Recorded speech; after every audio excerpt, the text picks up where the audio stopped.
Bismillahirrahmanirrahim. Assalamualaikum warahmatullahi wabarakatuh. Terima kasih kepada hadirin aku moderator pada forum pagi ini.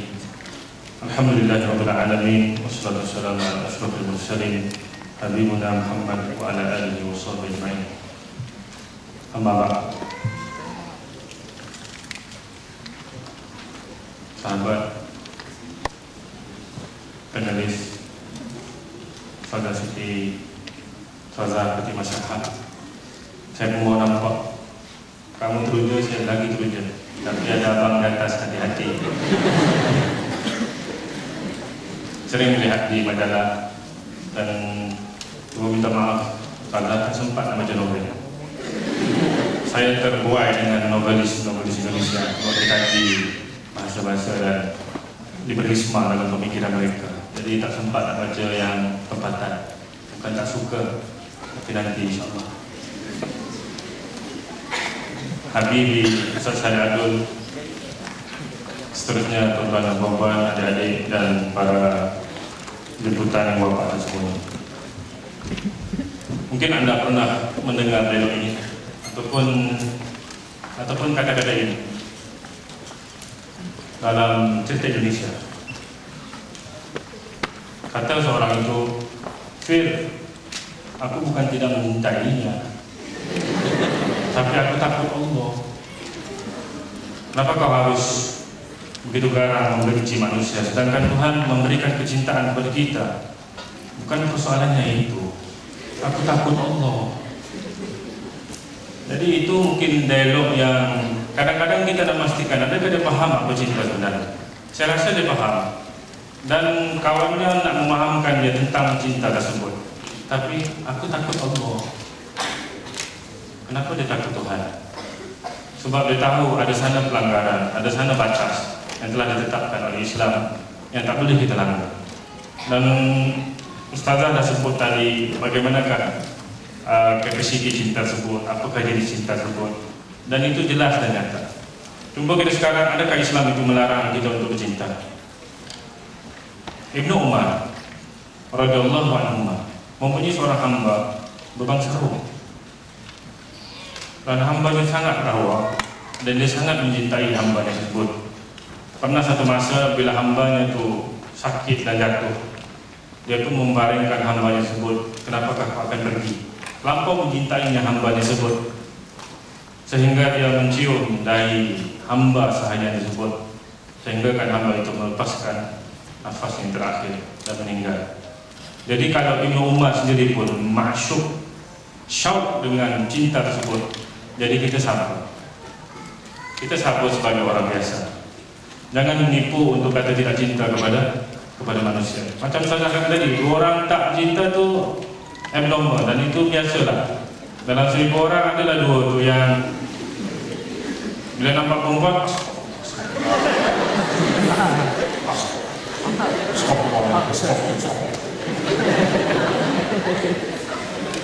atau nampak lagi tengok balik-balik. Ada yang segitu, ada yang kita tengok, dia pun tengok balik. Ya, saya faham. I'm already understand. Leave it to me. Ada yang segitu, ada pula yang terus, ya, ada apa? Ada yang jenis terlampau berani memperkatakan keikhlasan tersebut. Jadi kalau Islam dah meletakkan bahawa cinta itu sesuatu yang normal dan fitrah manusia, jadi kenapa tidak mengatakan iya kepada cinta tersebut? Cuma Islam meletakkan garis-garis yang saya rasa semua tahu dalam dewan ini. Semua tahu. Ya ayuhan nabiyyu qul li azwajika wa banatika wa nisa'il muslimin. Tahu semua. Katakanlah kepada istri kamu bahawa jangan gini-gini, peliharalah mata dan sebagainya. Saya rasa itu jelas. Itu sesuatu yang jelas. Cuma saya nak melihat di sini bagaimanakah proses tersebut yang membolehkan kita dapat menggarap apa yang telah ditetapkan oleh Allah SWT dalam Quran dan hadis yang telah diberitahu oleh Rasulullah SAW. Qul in kuntum tuhibbunallah fattabi'un. Kalau kamu kata kamu mencintai Allah, ikut aku, kata Rasulullah SAW. Jadi kita sepatutnya ikut apa yang telah Rasulullah SAW perkatakan. Begitu juga kalau kita tengok minan nasi man yattakhidhu min dunillahi andada. Berapa ramai manusia yang mencintai selain daripada Allah Subhanahu wa taala. Yuhibbunahum hubbillah.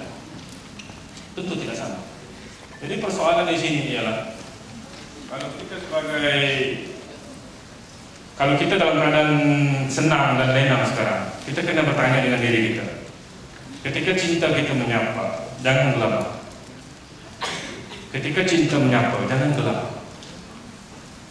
Dan jangan melatah mengikut kebanyakan orang. Ini suka, ini best. Kononnya itulah idola-idola muslimat-muslimat, perempuan. Tiba-tiba lelaki tersebut menghantar mesej, sudahkah kau berteman dengan aku? Itu pun Allahu Akbar, inilah rezeki Allah. Allahu Akbar. Begah ni, gelapah. Tak pernah bercinta, dapat satu mesej yang luar biasa seperti ini. Sebab masalahnya kalau kita gelapah untuk menerima cinta, dia tak baik untuk kesehatan. Hangat tak baik untuk kesehatan kalau orang gelapah terima cinta. Dia akan tidur lambat, dia akan stres sampai kepala, tungging langgang, tidur bantal sini, tukar bantal ke situ. Nampak orang pun macam nampak jin, semua dia tak suka sebab dia sakit. Kemudian kesihatan wang saku pun masalah. Baik-baik RM10 satu bulan, ustazah tiba-tiba jadi RM10 sehari. Opak. Pukul 4 pagi masih lagi. Nak mulai tu. Allah, aku malam ni kamu dah dapat mulai, aku nak bangun. Allah, berkini sedap. Jawab peluang manusia penting. Hak manusia mesti jaga. Allah ni bila-bila sebab sunat. Ini wajib ni sampai emergency mak di kampung. Mana ada mak aku nak mesti bangun pukul 4 pagi. Tapi oleh kerana dia punya teruja tersebut, menunggu mesej tersebut.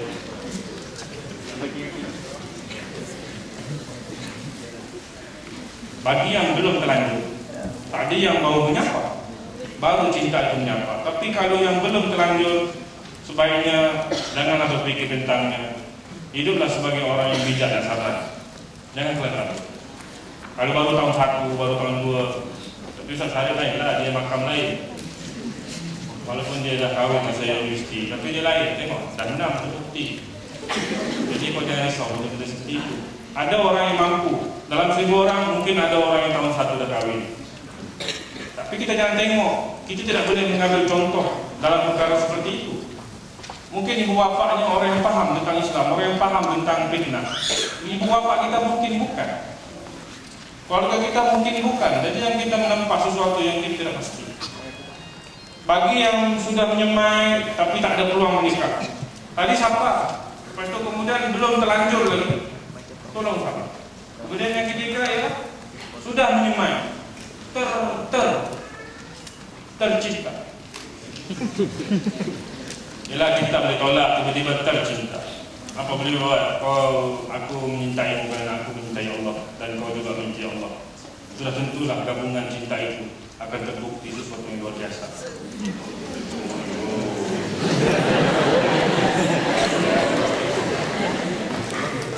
Tapi bila kita menyemai cinta tersebut, kita tak boleh kahwin. Mak kata, kalau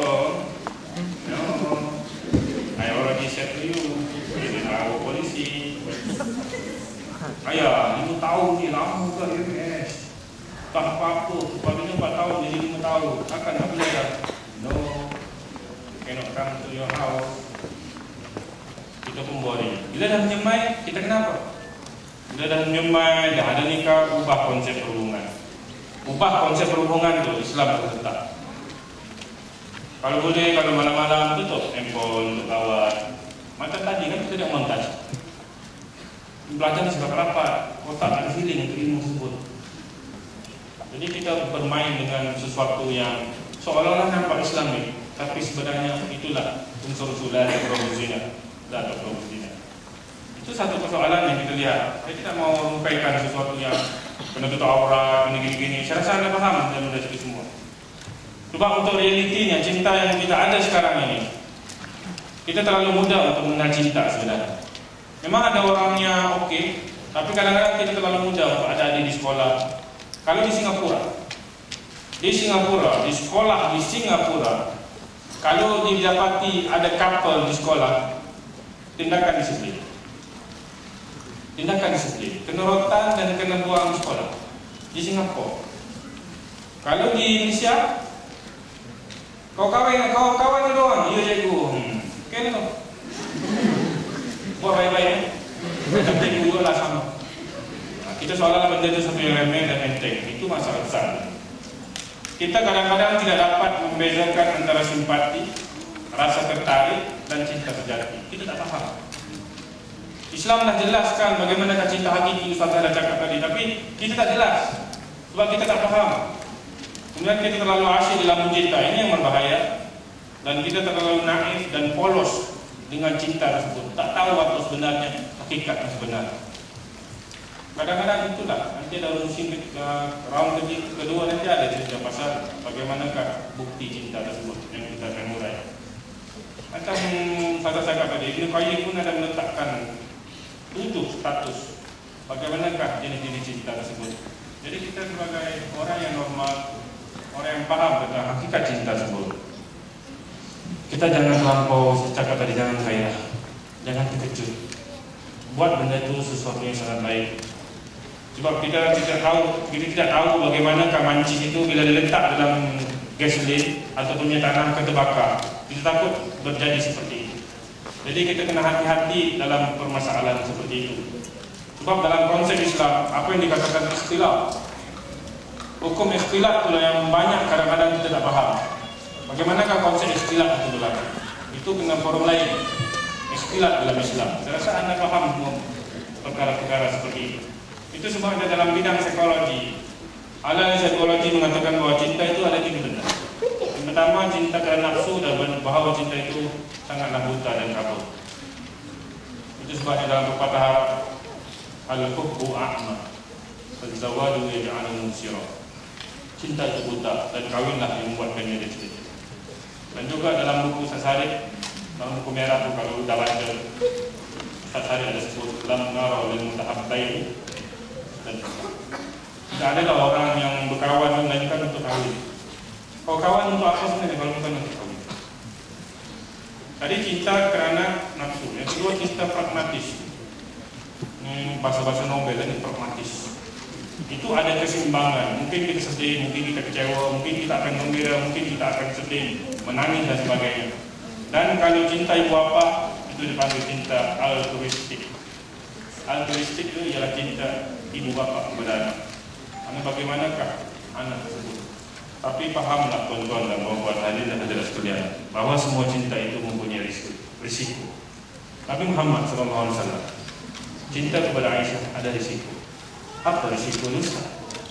Sedangkan Rasulullah SAW memberitahu bahawa perempuan yang paling aku cintai ialah engkau. Risikonya ialah menjadi satu bibit-bibit kecemburuan Sayyidina Aisyah balik-balik dari Rasul. Balik-balik dari Rasul. Sebab kadang-kadang Rasulullah teringatkan Khadijah radhiyallahu anha. Siapa tak ingat Khadijah? Siapa tak rindukan Khadijah yang bersama-sama bangun dan jatuh bersama Nabi Muhammad sallallahu alaihi wasallam? Tapi oleh kerana kapasiti sebagai seorang wanita, maka terpaksa juga Aisyah memberitahu, siapakah orang yang paling bersayang? Balik-balik beritahu. Kadang-kadang Nabi sebagai seorang yang romantik beritahu, siapa lagi kalau bukan anak Abu Bakar? Tak indirect sebut. Itu sebabnya kepada merahan betul Al-Amrah. Umairah tu pipi merah. Sebab Aisyah malu bila Rasulullah romantik. Dia juga tanya. Tapi malu. Itu sebabnya risiko. Semua cinta risiko. Ibu bapa cinta kepada anak risiko. Lampau sayang, apa kejadiannya? Seorang pensyarah lampau sayang kepada anak muridnya risiko. Bila tak pagi nangis. Duduk di tepi otek, nampak laut, macam nampak kolam renang. Cinta kepada pelajaran, terlampau cinta, masalah juga. Terlampau cinta kepada pelajaran, tak dapat skor 15A, berdiri atas bangunan, nak beritahu sebuah orang, aku kecewa, mati. Macam orang India yang gantung keledai. Sebab cinta itu kalau digarap dan disimpan dalam keadaan yang baik, dia tidak akan pecah, tidak akan rosak. Sebab itu saya ulang sekali lagi, Islam ada menetapkan had-had tertentu untuk perkara-perkara seperti itu. Kalau kita terlanjur sebabnya kita tidak paham. Jadi tolong paham Islam. InsyaAllah Islam lebih jaga kita. InsyaAllah. Bismillahirrahmanirrahim. Terima kasih kepada mereka. Sahabat-sahabat adiknya.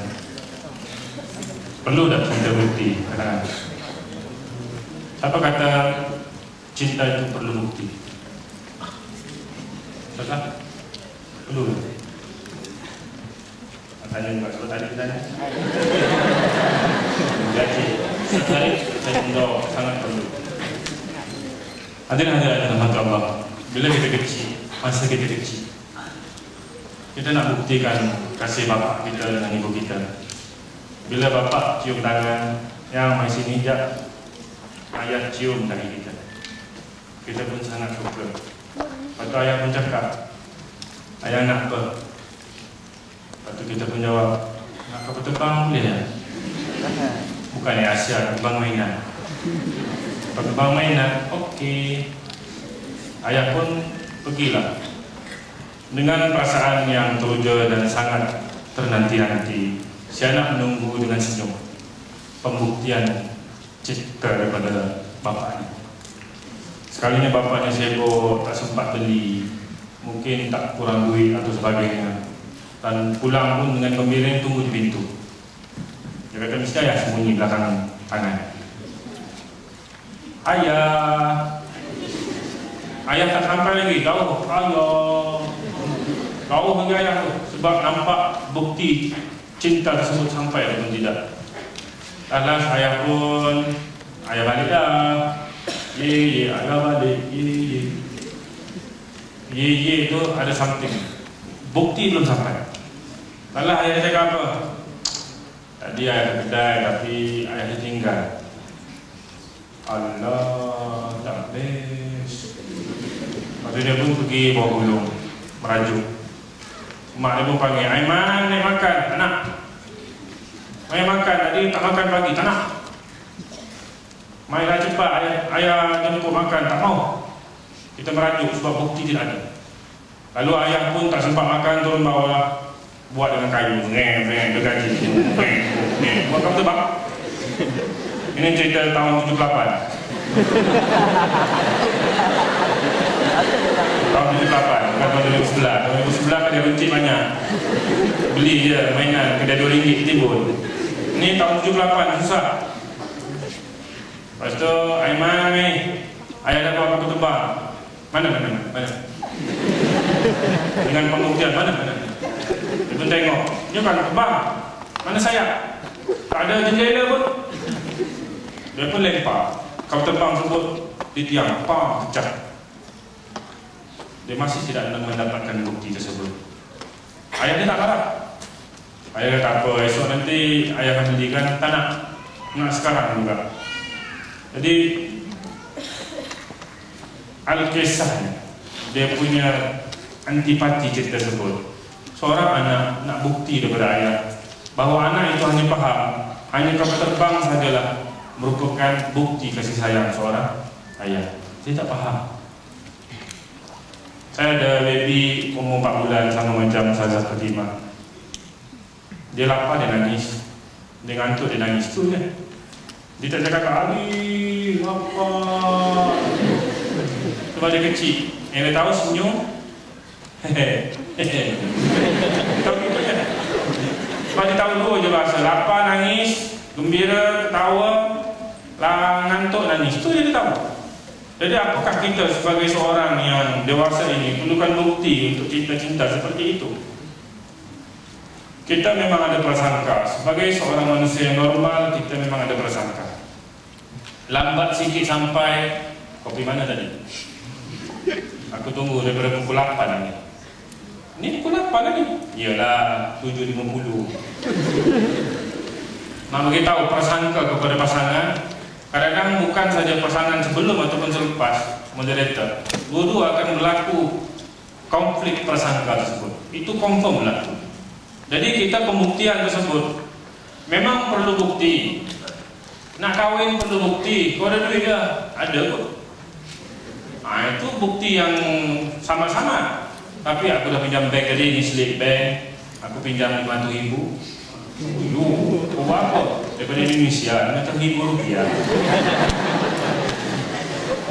Pembuktian untuk serius kahwin.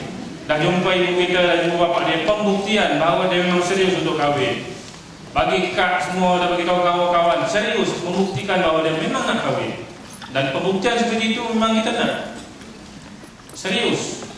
Dan memang jelas. Yang kita tak mau tengok, dia orang yang kalau ikut, kita kena tengok pasangan kan. Ada orang yang jenis A. Ini saya punya pemperhatian dan pemikiran sendiri. Orang jenis A ini, dia akan kata kepada, selalunya yang bukti ni, sudah perempuan ke lelaki selalunya bukti. Perempuan, saya tak cakap bukan saya. Memang selalunya perempuan yang nakkan bukti. Proof? Proof? Apa? Kau nak aku untuk proof? Ada jenis A, perempuan jenis A. Ini muslimin dengar, perempuan jenis A. Kalau kau nak saya, kau ceritakan saya, hafal yang juzuk. Astagfirullah. Kalau sahabat saja kalau astagfirullahaladzim, tapi dia ringkasnya astaga. Dia tambah hit astaga naga. Dia bilang astaga. Aku Allah pun baru hafal kemarin. Kau bilang kamu suka, aku bagilah bukti 5 juzuk. Bah okey bah kalau kau mau.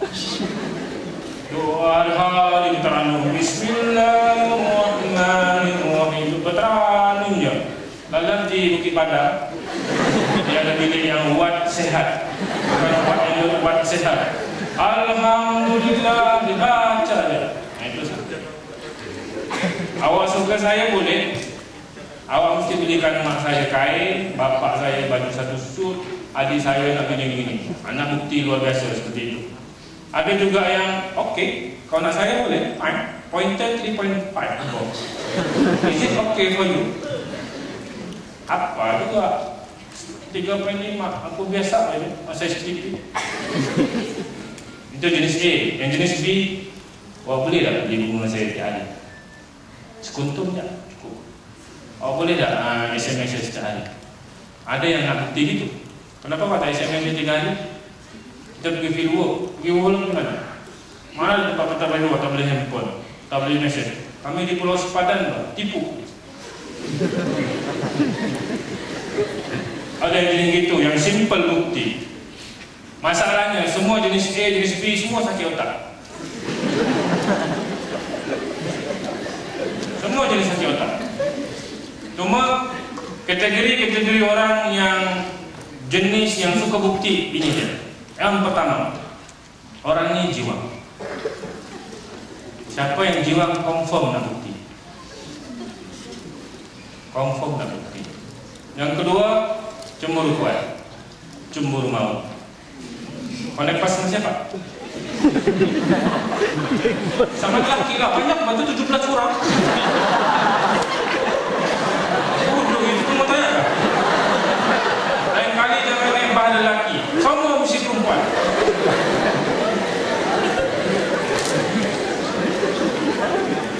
Itu masalah orang cemburu kuat. Nah cemburu kuat dengan nak bukti banyak. Yang kedua terlebih duit. Dia terlebih duit kan, tak ada kerja. Jadi nak bukti je lah. Sebab bukti tu boleh dengan SMS. Apa bukti? Apa bukti? Apa bukti kau? Itu jenis yang tak suka baca buku. Orang jenis tak suka baca buku, dia akan tak ada kerja lain. Balik-balik nak bukti. Balik-balik nak bukti. Kau makan apa tadi? Makanlah nasi. Nasi apa? Dia mesti tanya. Lepas tu jenis orang begini, jenis orang yang nak bukti ni, dia tak ramai kawan. Dia di Indonesia ni dia 2 orang dia hidup di planet bumi. Dia 2 orang dia hidup. Udah ramai orang dewan dia 2 orang di ujung. Orang tengok wayang Johnny English. Orang habis ketawa Mr. Bean. Dia 2 orang nangis 2 orang. Jadi orang yang lewat bilang, orang yang bangun kata benda ni 2 orang ni. Orang sakit perut nangis, dia duduk nangis. Nah, itu orang masalah dia jadi orang yang hidup di dunia. Kemudian jenis tak suka bangun malam. Jenis tak suka bangun malam itu suka nyanyi. Jenis suka nyanyi. Orang suka nyanyi ni memang suka. CINTAKIA itu sih suka nyanyi. Lepas tu jarang SMS buat. Bila dah ada duit Ustazah, tidak ada lagi bukti-bukti yang SMS seperti itu. Jadi kalau boleh tidak salah untuk membuktikan sesuatu, tapi ada. Kalau yang tak seronok tu, yang bukti-bukti yang menaruh apa semua polayan, it's not your person to be living with you. Tak payah bukti orang. Yang ini yang ada merajuk 3 hari tak balas SMS, tak payahlah buang orang. Banyak lagi timbul. Kenapa nak tembok-tembok? Pembuktian realistik, pembuktian adalah berdasarkan keikhlasan